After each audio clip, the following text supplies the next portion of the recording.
Hello मेरे प्यारे बच्चों।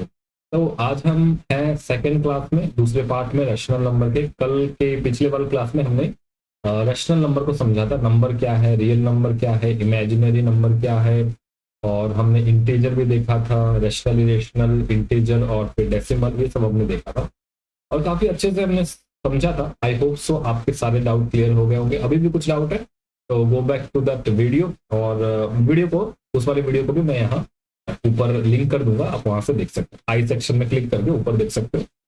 यस, तो let us move ahead with the properties of fraction. Properties of fraction. अच्छा बच्चों, हम यहाँ पे फ्रैक्शन पढ़ रहे हैं, राइट। एक क्वेश्चन अभी एग्जाम में आया भी था, PA1 में आया था, DV स्कूल तालचेर में। तो एक सवाल था कि सर, रैशनल नंबर और फ्रैक्शन, क्या ये दोनों एक ही चीज है? रैशनल नंबर और फ्रैक्शन, क्या ये दोनों एक ही चीज? तो answer is no. Answer is no. कैसे, क्यों, अब हम यही देखते हैं। जो रैशनल नंबर है ये P बाई क्यू के फॉर्म में होता है, जहां Q नॉट इक्वल टू 0 होता है। इसका मतलब ये जो फ्रैक्शन है ये हमेशा, ये भी P बाई क्यू के फॉर्म में होता है, Q नॉट इक्वल टू 0। तब तो सर दोनों एक जैसा है? नहीं, ऐसा नहीं है। ये जो रैशनल नंबर है ना, ये 5 is also rational number, 6 is also rational number, 3/2 is rational number also. Fraction जो है ना, इसको हम हिंदी में बोल सकते हैं हिस्सा। हिस्सा। तो 3/2 is a fraction, but 2/5 is not a fraction. Fraction मतलब किसी का कुछ हिस्सा ना, टुकड़ा। जैसे एक रोटी के हमने 4 टुकड़े कर, राइट। हिस्सा तो हर एक हिस्सा कितना हो गया? 1 2 3 4। तो हर एक हिस्सा क्या है? 1/4 है। हर एक हिस्सा 1/4, 1/4, हर एक हिस्सा 1/4, राइट। इसी तरह every fraction is a rational number, but not every rational number is a fraction. Copy में लिख लेंगे नोट करके, 1 मार्क का सवाल हो सकता है। चैनल में नए हो तो चैनल को सब्सक्राइब कर लेना। पूरी DAV क्लास 7 मैथमेटिक्स पूरा आपको इसी चैनल में मिलेगा, पार्ट बाय पार्ट। और ऑनलाइन क्लासेस भी होती है शाम को 6 बजे। आप नीचे मैं लिंक दे दूंगा, वहां से भी आप ज्वाइन कर सकते हैं। यस, आप लिखेंगे every fraction is a rational number, but every rational number is not a fraction, is not a fraction. Clear है ना? ये पॉइंट आपको समझ में आया है तो वीडियो को लाइक करके जाना, कमेंट भी करके जाना। यस, तो अब आते हैं प्रॉपर्टीज पे। ये हम जो पढ़ रहे हैं ना, प्रॉपर्टीज ऑफ फ्रैक्शन, यहाँ पर फ्रैक्शन और रैशनल नंबर को इंटरचेंजेबली यूज किया गया है। सेम चीज आप रैशनल नंबर के साथ भी यूज कर सकते हैं, क्योंकि every fraction is rational number.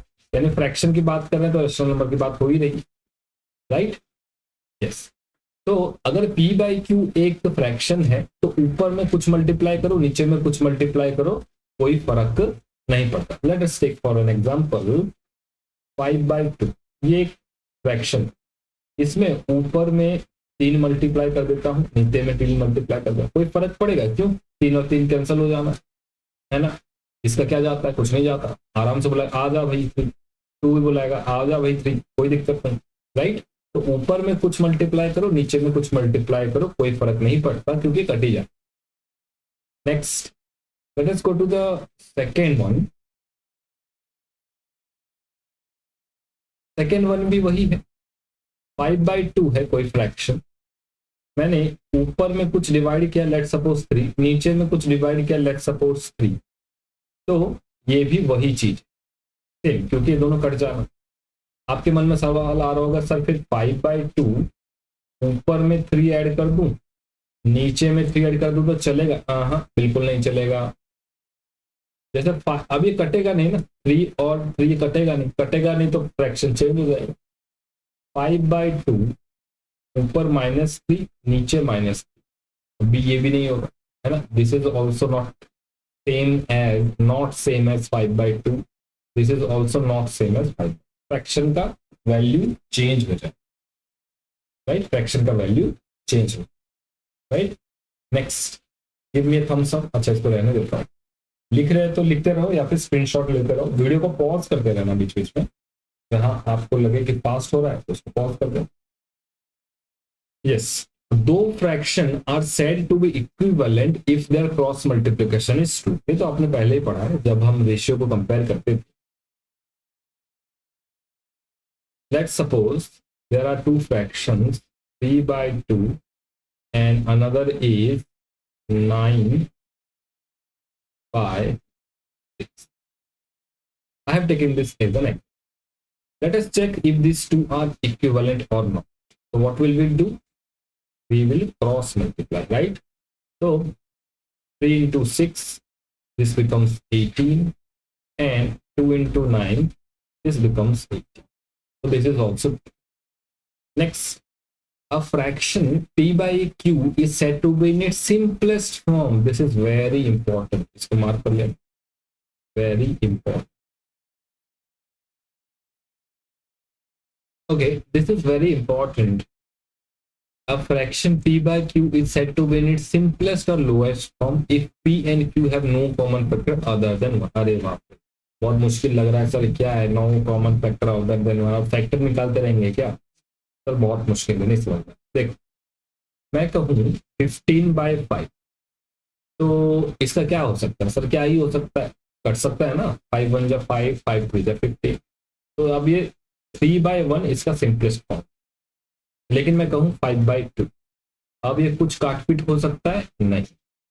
तो आप ये समझ लो, जब न्यूमेरेटर और डिनोमिनेटर दोनों कोप्राइम हो. कोप्राइम पढ़ा है ना? कोप्राइम हो. चलो, कोप्राइम में नहीं पढ़ा है, कोई बात नहीं, बोल गए वो आप तो कोई बात नहीं, आई अंडरस्टैंड. तो अब क्या क्या करोगे आप? डिवाइड करके देखो. पूरा परफेक्टली डिवाइड होगा नहीं. 2 2 जा 4, सर 2.5 कुछ ऐसा आएगा नहीं.